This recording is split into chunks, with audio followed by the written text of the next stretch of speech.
பேரன்பிற்கினை தமிழ் சொந்தங்களுக்கு புரட்சிகர வணக்கம். இன்றைக்கு காணொலியில நம்ம என்ன பார்க்க போறோம்னா, மீண்டும் அரசியல் களத்தில் அடியெடுத்து வைக்கிறார் அக்கா காளியம்மாள் அவர்கள். நாம் தமிழர் கட்சியிலே திரும்ப சேர்ந்து பயணிக்க போறாங்களா, இல்ல தனியா கட்சி ஆரம்பிச்சு தனி கட்சி ஆரம்பிச்சு அவங்க பயணிக்க போறாங்களா, அப்படி இல்லை இந்த திமுக அதிமுக தாவேக இந்த மாதிரி ஏதோ ஒரு கட்சியோட பயணிக்க போறாங்களா அப்படின்னு சொல்லி அக்கா அவர்கள் ஒரு சிறப்பு நேர்காணல் ஒன்று கொடுத்துருக்காங்க.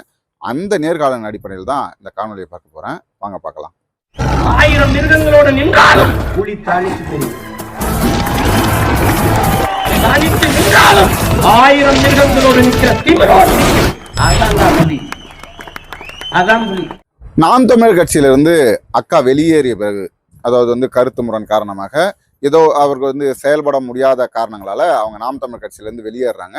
வெளியேறிய பிறகு நீண்ட இடைவேளை எடுத்துக்கிட்டு இப்போ 2026 தேர்தல் காலத்திற்கு முன்பாக நான் வரேன் அப்படின்னு சொல்லி அக்கா சொல்லியிருக்காங்க. வரக்கூடிய தேர்தலில் இன்னும் சொல்லப்போனால் அதுக்கு முந்தைய காலகட்டத்தில் மீண்டும் அரசியல் களத்தில் காளியம்மாள் நான் நிற்பேன், அது உறுதியாக நிற்பேன்.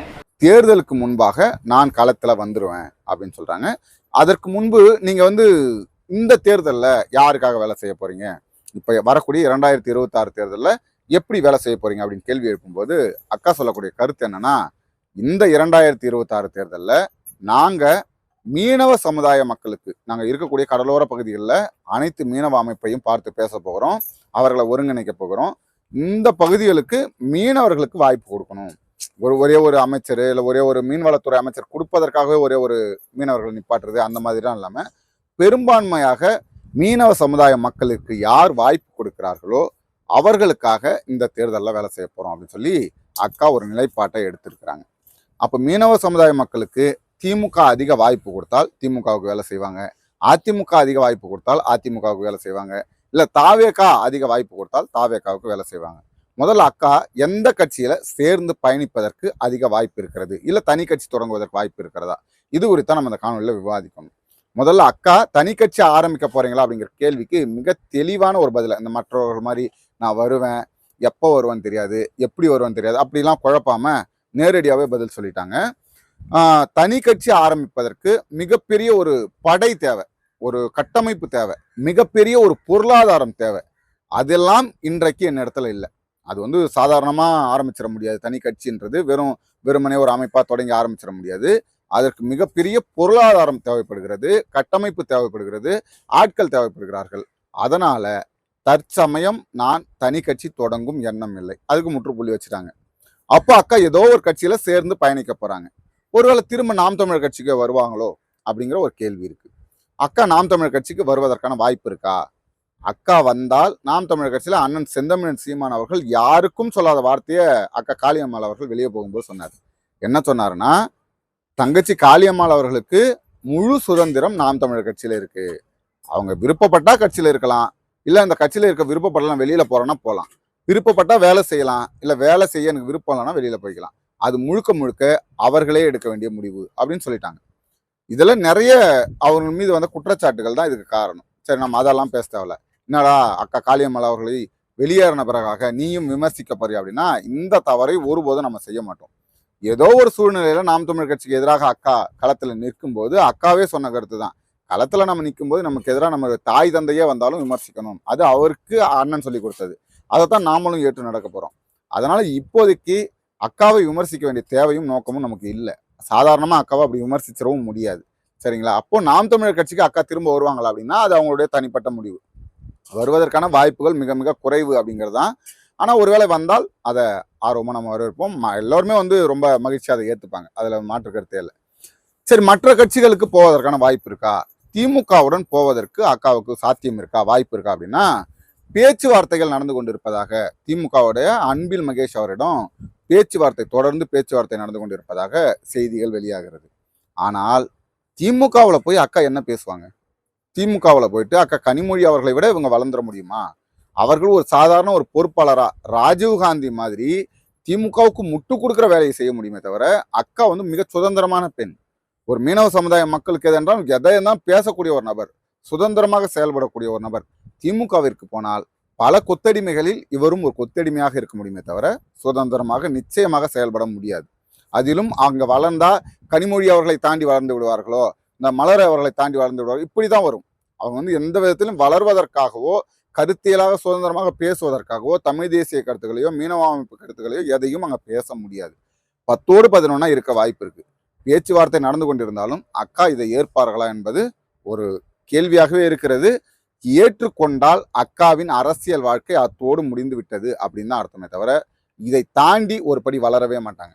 உதாரணத்துக்கு ஒன்று சொல்றேன்னா, அக்கா அவர்களே சொன்னது, கடந்த தேர்தலின் போது தமிழ்நாட்டின் சிறந்த ஆளுமை மிக்க பெண் அப்படின்னு சொல்லி பார்க்கும்போது கனிமொழி அவர்களுக்கு நிகராக அக்கா காளியம்மாள் இருந்தாங்க, ஒரு படி மேலேயே இருந்தாங்க.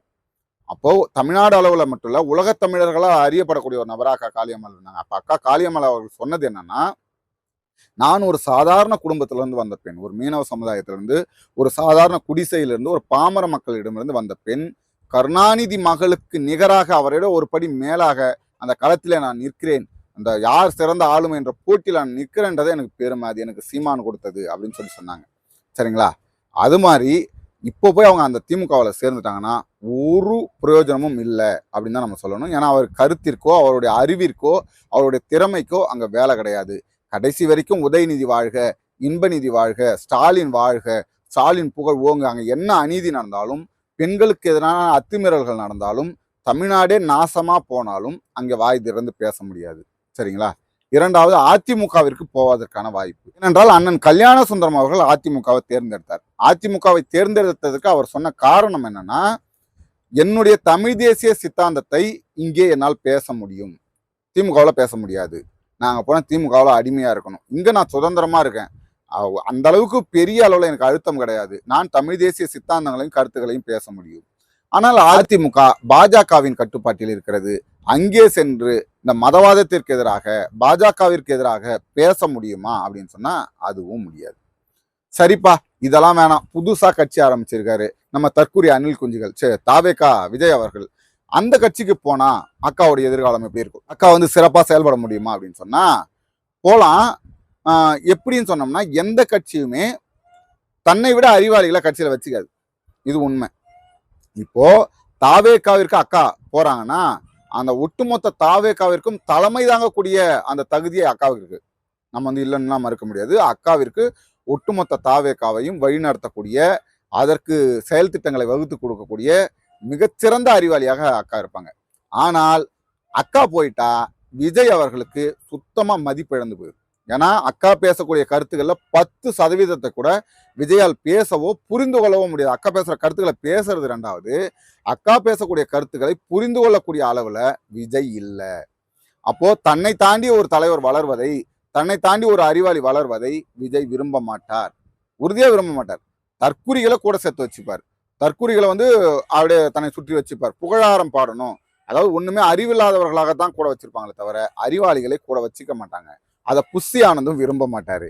அதனால தாவேகாவிற்கு அக்கா செல்வது சரியானதாக இருந்தாலும், அக்காவின் திறமைக்கு அக்கா அந்த கட்சியில பயணிப்பது என்பது அது உபயோகம் இல்லாத ஒன்றுதான்.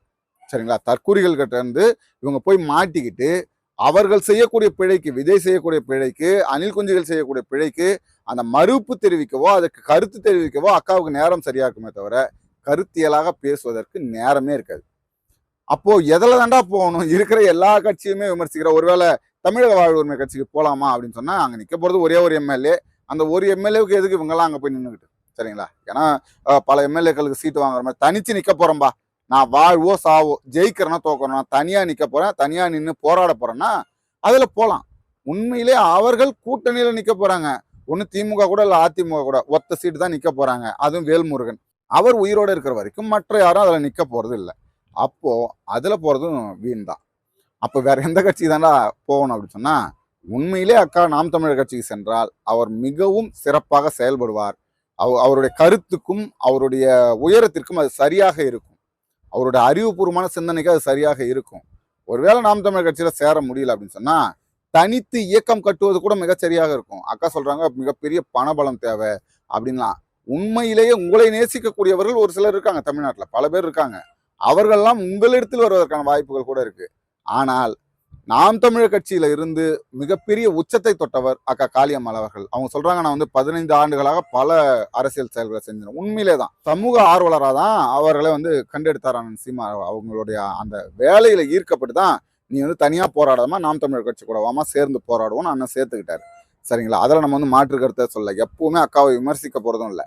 நான் சொல்லக்கூடியது, அவர் வந்து வெளிச்சம் படாமல் வெளியில இருந்து செய்த சேவைகளை தாண்டி நாம் தமிழர் கட்சிக்கு வந்ததுக்கு அப்புறம் மிகப்பெரிய ஒரு உச்சத்தை தொட்டார். தமிழ்நாட்டின் சிறந்த பெண் ஆளுமைகளாக உயர்ந்தார். ஆனால் தனித்து வளர்வதற்கான வழிகளும் எந்த கட்சியிலுமே இல்லை. அவர் நாம் தமிழர் கட்சிக்கு தவிர்த்து வேற எந்த கட்சியில போய் சேர்ந்தாலும் அவர் 10ஓடு 10 சாதாரண ஒரு நபராக இருப்பாரே தவிர இந்த அளவுக்கு உயர்வதற்கோ, அக்கா எந்த கட்சியில சேர்ந்தாலும் நம்மளுடைய வாழ்த்துக்கள். அக்கா மேல்மேலும் வளரணும். அரசியல் களத்துல கடைசி வரைக்கும் அக்கா நிற்கணும். அக்காவை போன்ற அறிவாளிகள் அரசியல் தளத்தை விட்டு விலகக்கூடாது என்றதான் நம்மளுடைய கருத்து. அடுத்தது ஒரு காணொலியில் உங்களை சந்திக்கும் வரை உங்களிடமிருந்து விடைபெறுவது உங்கள் நண்பர். நன்றி.